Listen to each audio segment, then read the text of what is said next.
with Herbert G. Smith, who was in B Company of the 56th Armored Infantry Battalion. The interviewer is Dr. Vernon L. Williams with the Department of History at Abilene Christian University. Today's date is March the 8th, 1996. The interview is being done at Houston, Texas. Mr. Smith, if you would you give us a little bit of background about where you grew up, who your parents were, and what you were doing in the 1920s and 30s before I was war? born December the 3rd, 1923 in Niagara Falls, New York. My father was Herbert G. Smith Sr. at the time.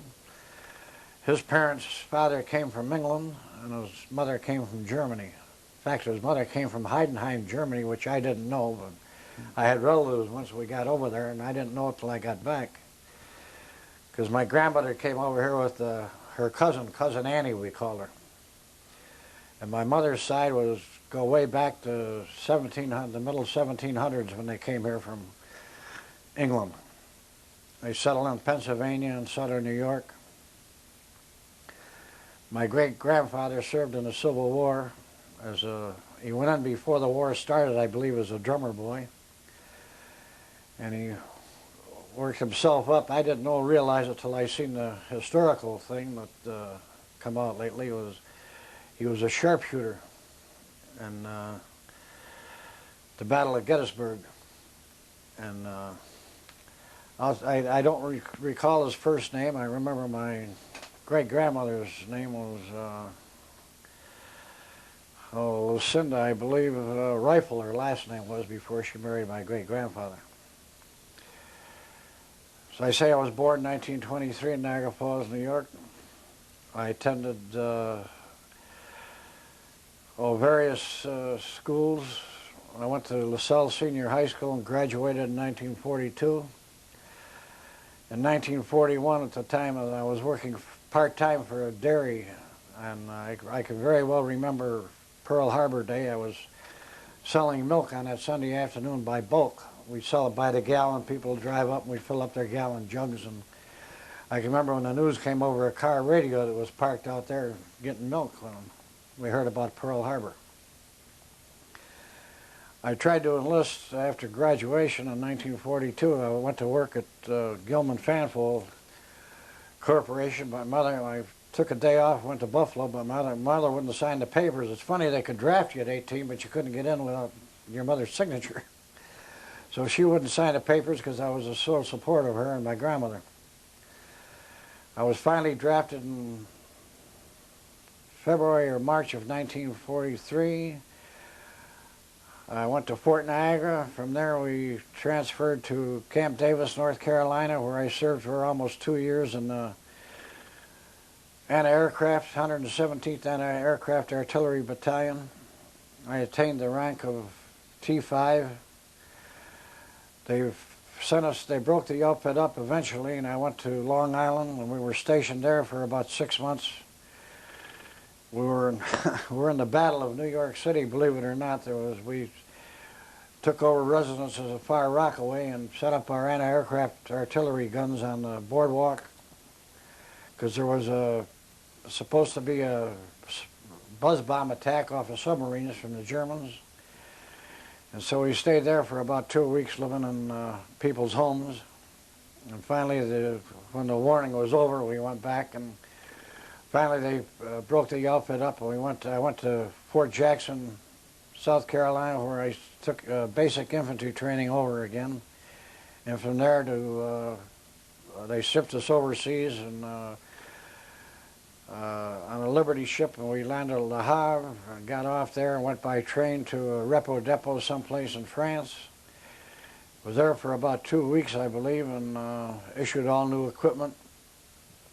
And then I was assigned to the 12th Armored Division. They took us by 2.5-ton truck motorcade in the middle of the night, someplace through the Vosges Mountains, I guess, because you could see the mountains up in the background, and delivered us to the 12th Armored in the middle of the night. I was assigned to the first squad of the 1st Platoon of B Company, 56th Armored Infantry Battalion, 12th Armored Division. And I served with them till the end of the war, until about 3 weeks after the war was over. I was transferred to division headquarters. By request, they needed somebody up there that could run a mimeograph machine, and my MO said I was a printer, so they decided that I could run a mimeograph machine, so I was transferred up there. Do you remember the night you arrived at B Company? Do you remember what the company was doing at the time? Oh, when I arrived with B Company, it was the middle of the night. Of course, they dropped certain groups of 4 or 5 of us off at different places, with different companies and different squads, different platoons, I guess. And we went to some big German house that was in there, and the guys all greeted us, and they captured a German warehouse full of liquor or something. They had all kinds of different booze. So I proceeded to take a sip out of each one of the bottles, and I remember Charlie, Boston Charlie we called him, he was quite a character. Him and I finished off a bottle of German whiskey, which wasn't too good. And the next morning I was assigned, I had my stripes as a radio operator, so the lieutenant, I was kind of late getting down there, and he was kind of teed off at me the next morning. But he assigned me to be the radio operator for the platoon. And I managed to hang out of that till the end of the war. Our first day, they told us when we were going to the 12th Armored, we'd be in the 12th Armored Division. We wouldn't have to do any walking, but the first 5 days, or first 5 or 7 days, we never saw the half-tracks. All we did was walk. I can remember some of the days very, very, very well. I don't know how much you want me to get into it, but... as detailed as you can remember. Well, I can remember the one day very good. We were stopped in, it's probably about the 2nd or maybe the 5th day. We're in an armored column, and we were about the 4th or 5th track back, and we were stopped because they were trying to clear a minefield ahead of us in the road. There was an old winding German road, dirt road, with banks up on the right, and all of a sudden this Jeep come by on the left-hand side with a lieutenant, and I guess he was a lieutenant, and his driver, and we told him that don't go any farther because there's mines up ahead, but he said he just went right on, and all of a sudden you hear the blast about 100 yards ahead of us, and that Jeep went up in the air and threw it into the ditch. I can remember a tire going up in the air about, I would say 150, 200 feet in the air, and come bouncing down on that field beside us. It must have bounced about 10 different times. And from there on, my sergeant was Sergeant Roth. He was up for the Congressional Medal of Honor. Unfortunately, he didn't get it, but we turned to the right, and the column was, we were held up again, and so Sergeant Roth got out of the, by that time I'd come pretty well acquainted with him. He was quite a character. And he wanted to find out what was holding the column up, so he got out of the track and he walked. We told him not to go up there. They'll straighten it out, but an armored column is not supposed to be stationary because they're subject to bombs or mortar fire, artillery fire, whatever you have. So he went up to find out what was going on. And while I was up there, he got shot. I took part of his head off, and I remember him coming by the track. And he raised his head up as he went by us, but we found out later that he died the next day in field hospital. It was quite a day. From there on, we backed up and got out of the tracks, and I can remember the guys in my squad was Ben Brasher. There was Boston Charlie. I can't remember his last name. There was a guy named Nick from, he was from Pennsylvania. He'd served in Africa and in Italy, I believe. Quite a few of the guys, I think, had served down there. Of course, there was Sergeant Roth that got killed, Ben Brasher, Art Wagenknecht. I've corresponded with those two lately. And a kid named Brownie from Penn Yan, New York. I remember him because he got hit that day and he got hit in the arm, and we told him he had $1 million wound. Come to find out later, I just found out from Art Wagenknecht that he eventually lost the arm, but he got sent back home, so he didn't have to worry about anything else. And I can continue on for the day, but if you want. So. Yeah. Just follow through. Well, after that, we pulled back, and our wagonette needed a haircut. We were just doing nothing, sitting around some German farmhouse, and the woman had a pair of clippers, and so I told her I was a half-ass barber, so to speak, and so I proceeded to cut his hair and ruined it. He was chasing me around the yard out there when we got orders to mount up, so we had to pull back around the other side of the great big field, and we stopped by a great big hay mound. I can remember that. It was maybe 20, 30 feet high. It was, I don't know whether it was all hay or straw or what, but we were taking some mortar fire and some small arms fire, and so we all jumped and flattened up against the side of that hay mound, and the bullets was hitting around us. So we decided that wasn't the place to be, so I happened to be next to Nick, the kid from Pennsylvania, and him and I darted around to the right, and there was a German L trench on the side. So he drove into that, and I dove in on top of him. And he said, I've been hit, and we're laying down there in that L trench, and he can't move. I'm on top of him. I'm trying to get his combat boot off. He said he'd been hit in the foot, and it was hurting like hell. He thought he was bleeding to death. And so finally got twisted around. I got his shoe off. And what happened, the bullet had hit him in the heel, and just taking the heel off of the shoe, it didn't actually hurt his foot at all, but the shock of the bullet he thought he was hit, and of course later on we had a big joke about that. But we were stuck down in that L-shaped trench, and we were still taking fire. In fact, I think we lost about 5 guys that day. And all of a sudden, the sergeant had taken over from Sergeant Roth. I can't remember his name. I believe he was a staff sergeant, or a tech sergeant. I believe he was a staff sergeant, a big husky-faced, husky guy he had real thick horn-rimmed glasses. I can't remember his name, but he decided to take off. There was an apple orchard, I believe it was, in front of us, and there was a church on the left with a big cobblestone fence all the way around it with a cemetery with it. And on the other side of the little street where it dead ended there was a big house on the right-hand side. We had to go through that apple orchard.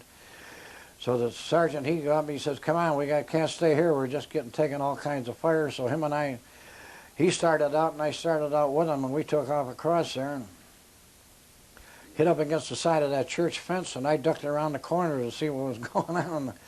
I run into a small German light tank, one of those little 2-man light tanks.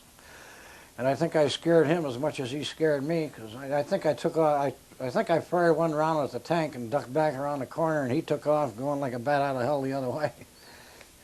But we got pinned down there again with some sniper fire from that house on the right, so we had to go clean that out. But I remember we used some grenades. We always carried grenades with us, and had to go into the house and clean that out. And let's see, then we stopped. We couldn't go any farther down that road, so we stopped there and went back by that mound. In the meantime, the burial detail pulled up with his truck, and they were just, as I said, there was about 5 guys, I think, that were killed. 3 to 5, I can't remember how many, but they were just throwing the bodies up in the back of the truck, and this one guy, I can't remember who it was now, but he was highly teed out because one of his buddies had got killed, and he was going to shoot that detail for the way they were handling the bodies, throwing them in the back of the truck like a sack of wheat. So when that got over, on the other side of that big hay mound, going through that field, on the other side where Roth was killed was a great big open field, and there was a marsh down on the right with a bunch of trees in it, like a hollow swale or whatever you want to call it. And we had one of our tanks was up there, and he just pulled up on the thing, and we were up behind him, and all of a sudden this German 88 shell hit the tank and it spun it around and knocked the tread off, and the guys were peeling out, and they got hit with a second shell, and that's when I was standing too close to the tank, and I still have trouble with my hearing because of that. But we finally jumped down into the ditch below there, and we started out, and that's where Brownie got hit in the arm, and they sent him back. And that was about the total of that day, what I can remember. I think they finally relieved us, or it was near the end of the day by then, so we just took over a German farmhouse. And oh no, we did. We tried to find out where that tank was, or that 88 gun that knocked the tank out. There was a farmhouse way out in the middle of a field, oh, I would say a mile away. And we went down there, and we got the farmer's wife to cook us she had a whole bunch of eggs, and Eier is what you call eggs in German. So we had Habensee Eier, and she cooked us a great big mess of eggs, and she had some old pieces of pork there, and so we had a meal. In the meantime, we were got up on top of the roof and was watching to make sure nothing came. So that was probably I can't remember where we stayed that night. I remember that day very well. Do you know about geographically where this was, near what town? I'll tell you, up until about 20 years after the war was over, I could have given me a map, and I could have told you exactly where we went. But by now, I just can't. That was 50 years ago. So. Could you position it in terms of time since joining the unit? About how long after you joined the unit would this? Pardon? About how long after you joined the unit would this have happened? This day occurred? Probably 4 or 5 days. Okay. We might be able to pinpoint it that way. The first day, I remember we got out. Well, we weren't on the tracks. We had to go through an open field, and our company B was on the left-hand side, and we did have a Company D that I found the only time I ever seen him was that day, and it was a black company, black soldiers, and they were in the middle, and I think C Company, or one of them, was way over on the right, and this town was supposed to give us some trouble. And this was my first day of action, real action, I guess. So we just walked through this great big field there was a small creek on the left with a bunch of woods over there. And there was a German laying there. He'd been wounded with some artillery fire or something. But we went to this town, and we took the town. I can remember we thought a little bit of trouble. We used some grenades in the cellar. And unfortunately, some young German kid, there was a woods in the back, and we had to go clean it. Supposed to clean it out. They thought there were some people hiding up there. Unfortunately, it was a small young German kid in one of these Jugend uniforms, German youth uniforms. And one of our guys shot him, didn't know. He thought it was a regular soldier running through the woods because he had on this uniform. And he brought him back down. I can remember him carrying him back down. I'll never forget that day. And he was bawling, tears were running down. And of course, the parents was down there, and he had to carry the kid down, and he just bawled his eyes out, cried his eyes out. I don't think he ever got over it. You know who this was? No, I think I might know, but I don't want. I'm trying not to remember who it was. Yeah. I'm sure he's trying to forget it, and so am I. There was one more incident after the war that I'm trying to forget too, where we were sitting around playing poker. The war had been over about 5 days, and we're 7 of us sitting around playing poker, 7-card stud. And this one fellow was sitting next to us, and he'd gotten a German Luger that he got, and he was cleaning it. And this other kid was sitting over there doing nothing. And the guy was cleaning the gun, and it went off and hit the fellow on the leg. It was nothing but a flesh wound, but he went right into shock. We covered him with his blankets and tried to rush him to the hospital, but it didn't do any good. The shock is what killed him. It wasn't the bullet wound or the bleeding to death or anything, but the shock killed him, and this was about 5 days after the war was over. And I can remember the lieutenant coming up, and he said, "This is the hardest letter I ever have to write." And he didn't know how he was going to word it, that he had to write back home to his parents of how the kid was killed, and 5 days after the war was over. So I remember that very well. That's 2 very instances I remember that I'd like to forget, but somehow you don't forget those instances. Are there any officers in the 56 that made an impression on you, that officers and or maybe other... No, I can't remember the officers. I'll tell you, in our particular platoon, when I first got there, the officer, I think he was the first lieutenant. I have no idea what his name was. I think he just got out of the hospital. I think it was about his first day back. And he was still kind of shell-shocked, I believe. And he let Roth, that's, Lieutenant is supposed to lead the platoon, but Roth, Roth just took over, and he took command, and he led the platoon wherever we were going. He was the bravest guy I've ever seen.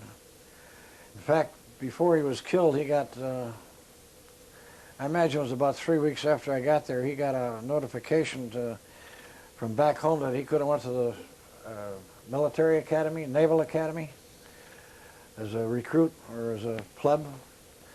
And he said he'd wait till after the war was over. They would have flown him right back that day if he'd have, but he wouldn't go, and then he got killed. But no, Sergeant Roth was the one that impressed me more than anybody that I ran Remember into. what his first name was? Marvin. Marvin? Marvin Roth. What else do you remember about the combat days? Well, I remember the one day I got hit, the day I got hit in the finger. We taken a river, we captured a bridge across a river, and the bridge, it wasn't before we got to the Danube, so it was a main river going through southern Germany there, but before you got to the Danube. And we captured this bridge, and the Germans had left a squad there to blow the bridge up. But the bridge didn't blow, and they got some kind of a boat, and they had the thing camouflaged with all kind of branches on it, and they were floating down the river, and we're taking shots at the boat going down. Whether we hit anybody, I can't remember, but we were taking some mortar fire, I remember, and I was standing outside the side door of this building by a tree, and this mortar shell hit, and it hit me in the finger. And I can remember the medic come to bandage it up. In fact, I had the scar for years. It took the skin off right to the bone, but he bandaged it all up. And then Roth came around and he said, "We got to hold that bridge." And they had two 500-pound bombs on either side of the bridge, and we had to hold it till the combat engineers could come up and deactivate the bombs. So I think there was a third floor in the building, and he had me go up, and he had a pair of German field glasses, German artillery field glasses. God, they were big, they were thick, real good. So I had to take the radio and go up there on the third floor and watch out to make sure that no German were coming to try to retake that bridge. In the meantime, we were just going to hold it, and we got as much equipment across as we could. And I can remember standing up on that third floor looking down at that bridge with those. Well, you couldn't see the bomb on the other side, but there was one on the other side and one down below the building. I remember eventually the combat engineers got up there. That's when we could finally go, when they deactivated the bomb. But what happened when that mortar fire come in, it cut the cable or the wire that the Germans were going to blow it up with. So they couldn't blow it. That's why the bridge didn't blow. The mortar fire cut the wire that was going to blow the bombs. But I can remember standing up there looking out with those German field glasses, and Sergeant Roth, when we got through, he says, "Here, you can keep the glasses." And I can remember he'd give me those German field glasses. Boy, I loved those things. And eventually I lost them because they come up in with our 2.5-ton truck to bring us some clean shorts and clean socks about every 4 or 5 days, which was the greatest thing in the world, get some clean, dry socks on. But you would take whatever you wanted and put it in your barracks bag in the back of the truck. They had all your different barracks bags in the back of the 2.5-ton truck, so you got your own bag out. And so I put those glasses away in that bag, and by the time the war was over and I got the bag back, the glasses were gone. So somebody in supply got a hold of them, and they were gone. Mm. Oh, I'm trying to think. Well, I remember going down into the Austrian Alps, and we were way up I can remember when we first seen the Alps, we were riding all night long, and it was cold, and we were all huddled up on the back of the track, and we didn't stop, we just kept going. All of a sudden, when the dawn started coming up in the Alps, looking up ahead of us there, we could see those snow-capped Alps. Boy, it was beautiful. We got up there somewhere near Berchtesgaden. I don't know who took Berchtesgaden, I have no idea, but I can remember this one particular day we captured in this one little town, there was a whole bunch of German civilians, and a whole bunch of German officers, and So they put us to guard them. And I can remember this one guy, he had a German civilian, had a black overcoat on and a hat. And normally they put them off in groups of 4 or 5 Germans and a couple of guys guarding them. But this one guy that they had me guard, lieutenant, only because I guess I had the corporal stripes on, he says, he give me somebody else, I don't know who it was, whether it was Brasher or somebody from the squad. And he said, I want you to guard this guy and don't let him out of your sight. So 2 of you guarding the one guy. So whoever the guy was, he had to be somebody real important. Whether he was a German scientist, an officer that taken off his uniform, and I don't know who he was, never did find out, because about 20 minutes or half an hour later, they turned him over to somebody else, and we had to take off and get in our tracks and keep on going.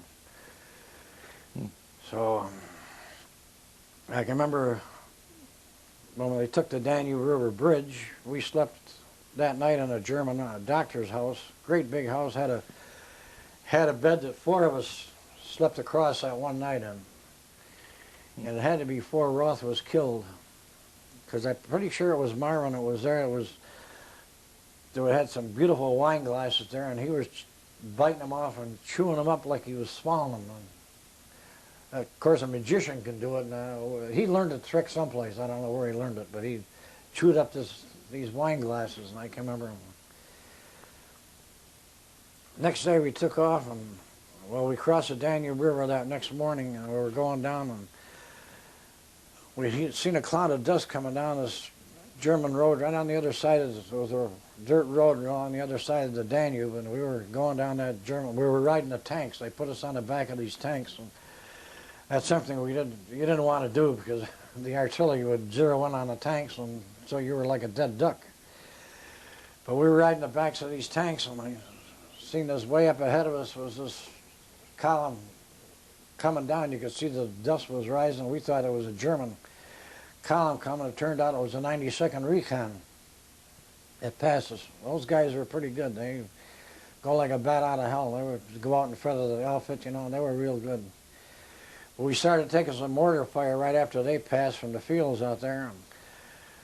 So we jumped off the tracks, and I can remember the lieutenant was back with us on about the 3rd tank, and Roth was still riding. Yeah, Roth was still with us because he was riding the 1st tank. We jumped off and got in that field and tried to find out where the mortar fire was coming from. And I remember this one kid got hit in the leg. I guess it was a mortar shell that must have hit him, because he was laying there and he calling for help, and I tried to help him, and I cut his pant leg open.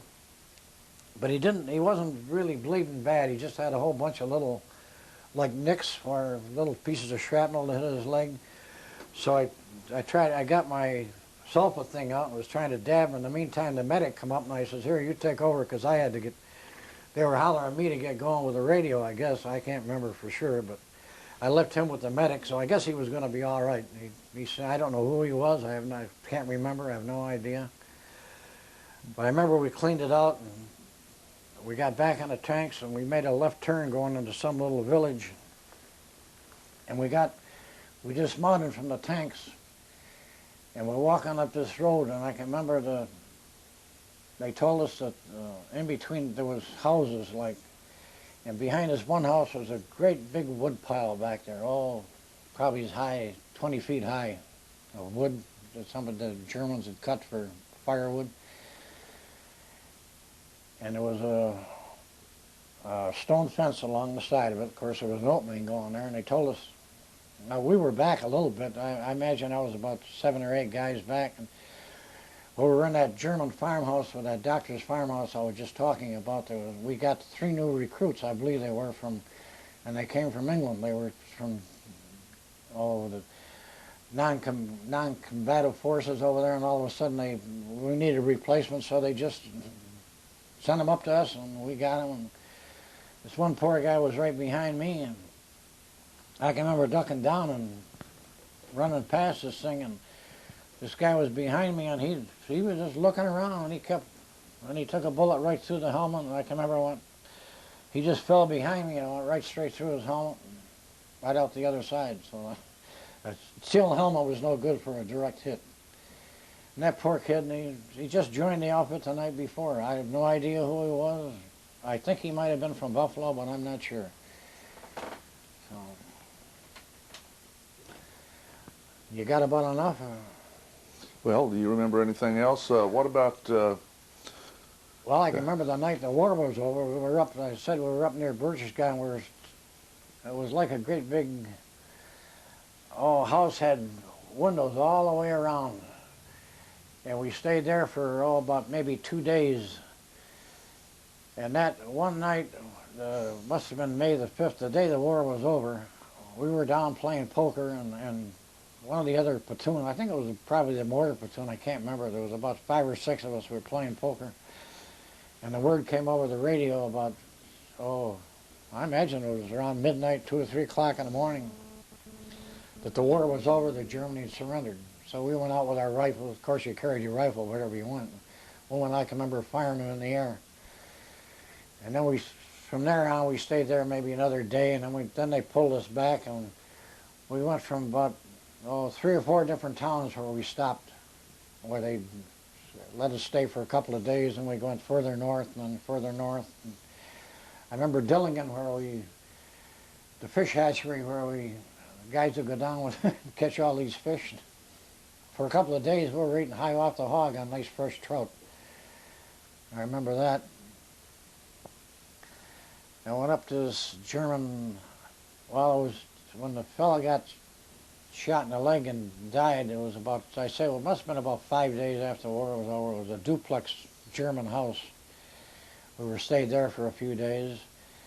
And from there, they finally moved us to Heidenheim, but our platoon, or our 56, was outside of Heidenheim in a small town.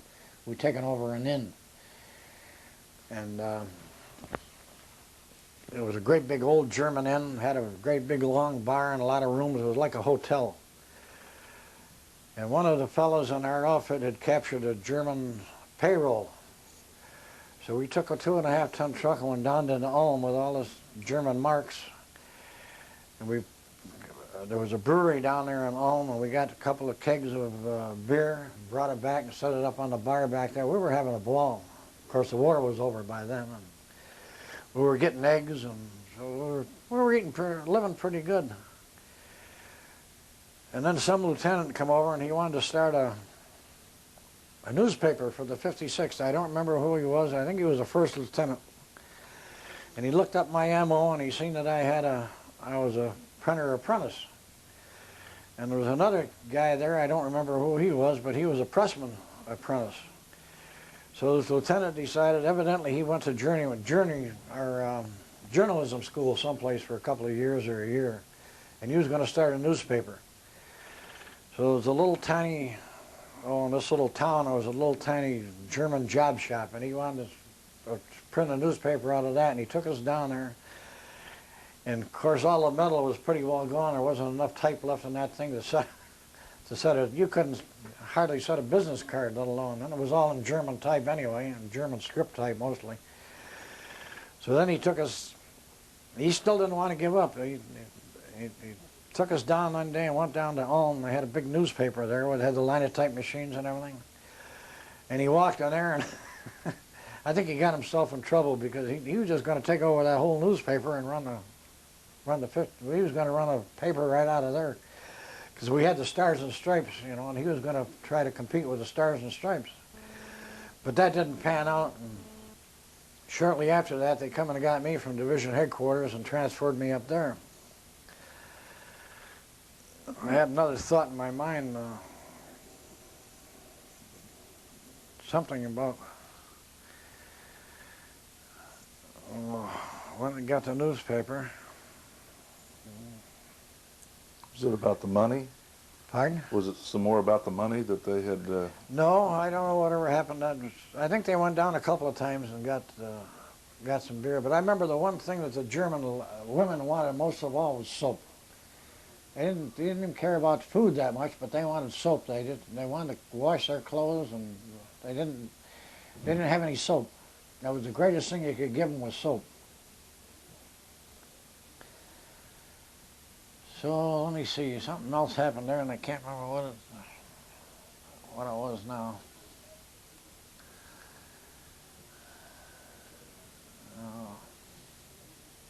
Can we take a 5-minute break? Well, yes, just a minute. Got it on? Okay, they transferred me up to division headquarters. I remember my sergeant was a Sergeant Ambrose from New York City. And we lived in this house on Bahnhof Street. I remember Bahnhof because Bahnhof was a railroad station, or railroad. And across the street on the other side was a great big Lutheran church.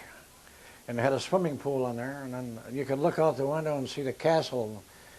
And I met a German Fraulein there that took me up in that castle. We went through that castle one time. But after, I got into a poker game one night, and I'd won about $450 in a poker game. And they had these rest leaves coming up to Riviera and Nancy, France. And I tried to get the one going to Riviera, but I couldn't. So I took a rest leave for 10 days and went to Nancy, France, and I paid for my buddy, a kid named,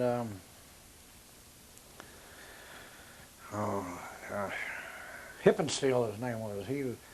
He played in the Philadelphia Philharmonic Orchestra. His father was part of the orchestra, and he was just breaking in with it, and he played a few times with him.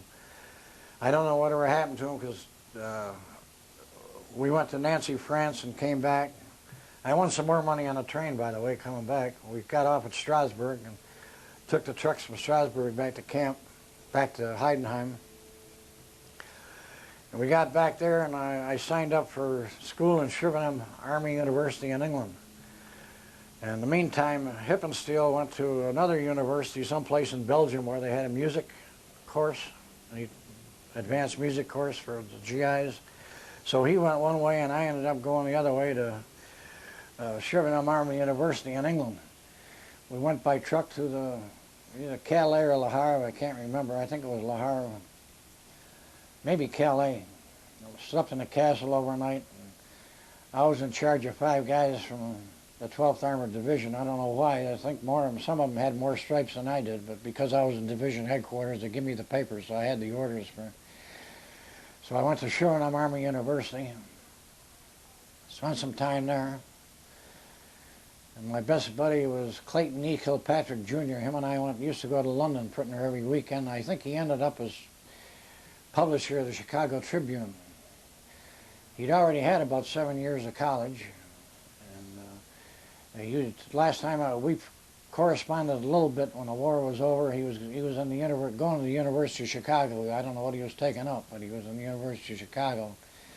And I think I finally got married, and I think I was the one that cut off the correspondence, but we did correspond a little bit. So then I was discharged in February or March of 1946. I went on home. Well, thank you very much for the interview. Okay, I hope you got enough.